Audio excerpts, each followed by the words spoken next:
¿en qué consiste el fuero de estabilidad laboral reforzada por acoso sexual? Resulta que los fueros de estabilidad laboral reforzada son, digamos que, de alguna manera, la posibilidad que tiene un trabajador o una trabajadora de no ser despedida por una situación que le está ocurriendo en el trabajo, ¿sí? Pueden ser situaciones de diferente orden o en la vida personal. Puede ser una situación, por ejemplo, hay fueros, el más conocido es el fuero de salud. Ahora recientemente se habla mucho del fuero de prepensión, que lo hemos hablado incluso aquí en las pantallas de Actualícese. El fuero de maternidad, el fuero de paternidad, los fueros sindicales, ¿sí? Hay diferentes tipos de fueros, ¿vale? Son estabilidades adicionales a la que debería tener uno en el trabajo naturalmente. De hecho, la Constitución Política Colombiana dice que todos tenemos derecho al trabajo, artículo 25 de la Constitución. Y adicionalmente a eso dice que todos somos libres de escoger profesión o oficio, artículo 26, si no estoy mal. Y en el 53 de la misma Constitución, artículo 53, dice que todos tenemos derecho a la estabilidad en el empleo. Y adicionalmente a eso dice que habrá una estabilidad laboral reforzada en algunos casos puntuales. En el caso del acoso sexual o de las personas que están siendo acosadas sexualmente e incluso, miren ustedes, y aquí es donde viene el tema de discusión y habrá una discusión sobre esto profunda, seguramente. No solamente aquel que está siendo acosado, sino aquella persona que denuncie ese acoso, o sea, un tercero que no sea víctima, pero esté denunciando a un acosador. De pronto la víctima no se anima, pero hay otra persona que sí dice, yo no voy a permitir que esto ocurra, voy a ir a denunciarlo, ¿sí? Si una situación de esas llega a ocurrir, la persona que fue a hacer la denuncia también goza de ese fuero de estabilidad laboral reforzada.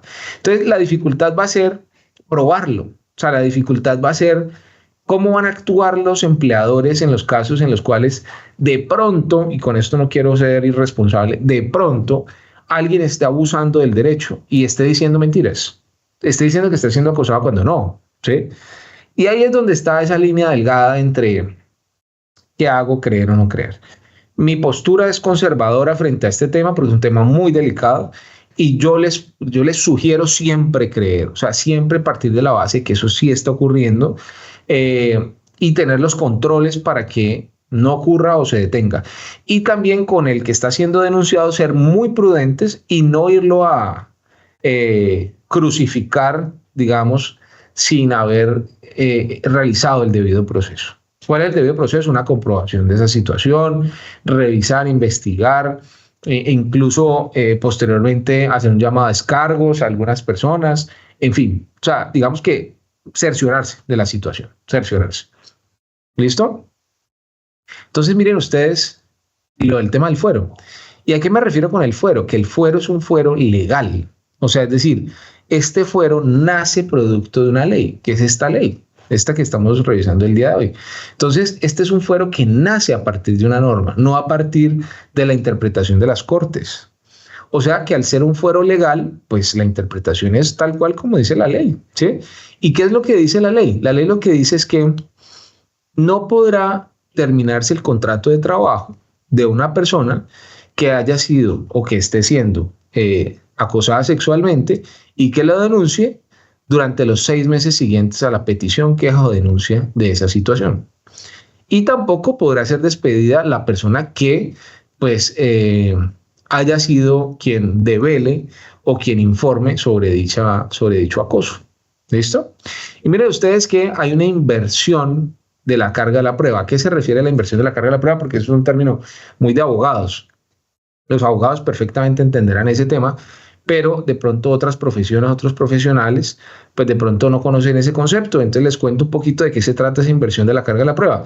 La carga de la prueba normalmente está en quién, o sea, ¿quién debe probar lo que dice? Pues el que lo dice, ¿cierto? O sea, el que va y denuncia debe probarlo, ¿cierto?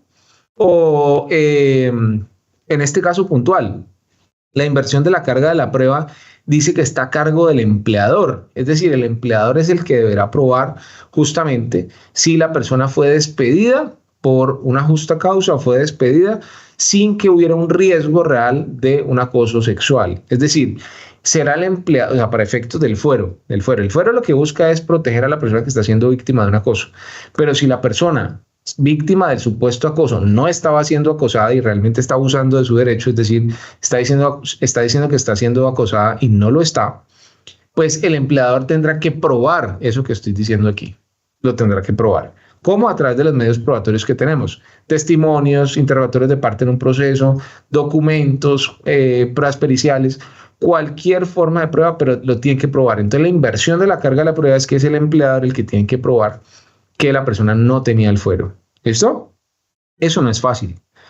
Ustedes dirán, no, pero ¿cómo así? Entonces, ¿yo cómo hago para probar que la persona no estaba siendo acosada? Bueno, pues ahí es donde hay que empezar a cerciorarse realmente, empezar a investigar, revisar las cámaras, revisar la conducta de la persona, revisar las conductas de la persona que está haciendo, que supuestamente es el agresor, si hay otras denuncias, en fin. O sea, hay varias cosas que se deben revisar para determinar si realmente estamos en medio de pues una situación de acoso sexual o no.